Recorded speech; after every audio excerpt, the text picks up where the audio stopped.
and I'm doing a documentary on Alzheimer's disease. Alzheimer's is a form of dementia. It was the symptoms of Alzheimer's first noted down by Dr. Alawal Alzheimer in 1906. These symptoms included brain shrinkage, loss of memory, and irregular behavior. Okay? But the term Alzheimer's disease wasn't first noted until 1910 by his colleague in his medical book. Oh, hey there. I bet you didn't see me coming, like many people who didn't see Alzheimer's knocking on their front door. Alzheimer's is a disease that causes people to undergo many different changes, of which these people hardly recognize they're experiencing. This not only affects the victim, but affects the family members of the victim. Some of these embarrassing moments for the family members could be forgetting a family member's name, or not realizing what to do in public, therefore embarrassing their family member.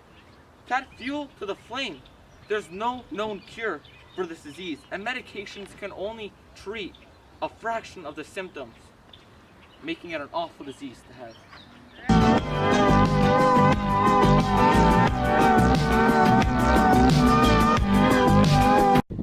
People suffering from Alzheimer's undergo many symptoms which make living a normal life very difficult.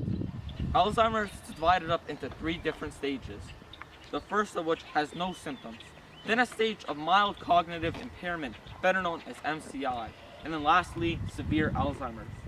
In mild Alzheimer's, victims have trouble doing basic tasks, like paying with money, or they forget where they put stuff, or they repeat questions a lot, and they have personality issues. In moderate stage, they can expect to have problems such as not recognizing family, paranoia, hallucinations, and not handling new situations well.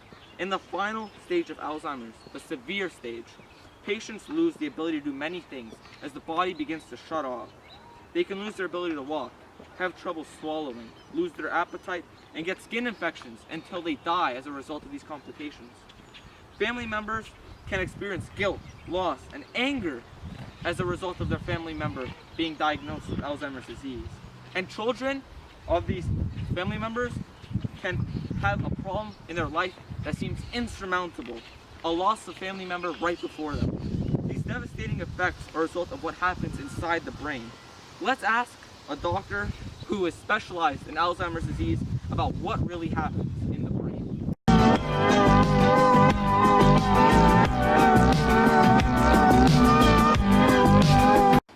Come on, I know where his laboratory is. Wow, look at this nature. I can't wait to meet him. But I have to stress to you, he prefers to stay anonymous, so please don't show his face. Don't put a show on his face, okay?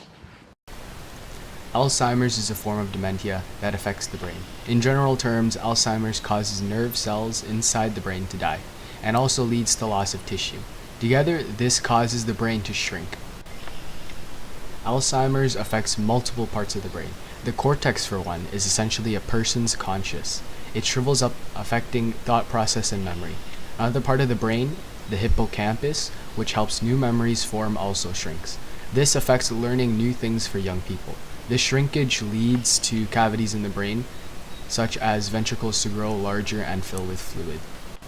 In order for scientists to know that someone has Alzheimer's as opposed to another form of dementia, they need to look at what they believe causes Alzheimer's.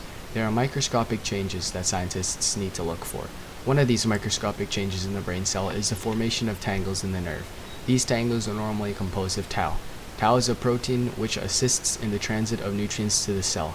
These tangles damage the transport system in the brain, causing cells to die as they lack the nutrients that a healthy cell requires. The second microscopic change in the brain cell is the buildup of plaque. This plaque that builds up is a protein called beta-amyloid. This is the most potent in small groups and can hinder cell-to-cell signaling. This could lead to unwanted activations of the cell from the immune system, leading to the devouration of disabled cells.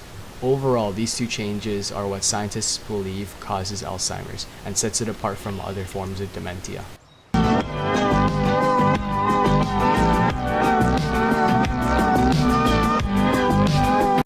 Scientists like myself believe that the plaques and tangles are biological causes of Alzheimer's disease. Less than a 20th of cases are genetically guaranteed. We do not know exactly what causes Alzheimer's, as it is a very difficult case to study. However, we do know the risk factors for the disease. These factors include old age, family history with the disease, medical history with head trauma also leading to an increased chance of contracting Alzheimer's. Being susceptible to heart diseases have also been linked with an increased chance of Alzheimer's disease, as has a person's sex. Women are most likely to have Alzheimer's than men.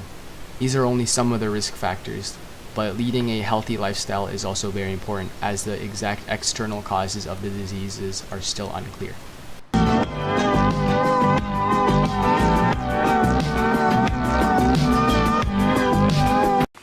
Currently, there are no known cures for the disease.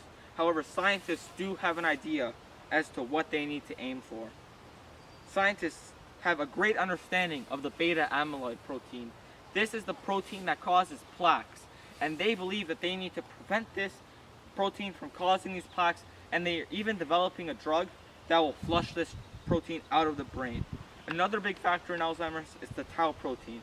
This protein causes fiber tangles in the brain, but scientists do not fully understand this protein, so they have to continue research and studies.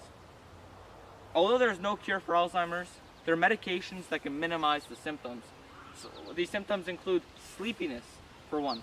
Because there are no known cures for the disease, it is important for you to prevent yourself from getting this disease.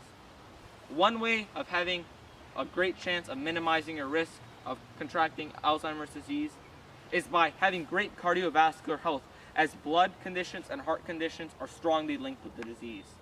Exercising daily and eating a healthy diet are just some of the many things you can do on a daily basis to help minimize your risk. Apart from that, there's nothing that you can do to make sure that 100% you will not get this disease. The only thing that you can do is hope that you do not contract this debilitating illness.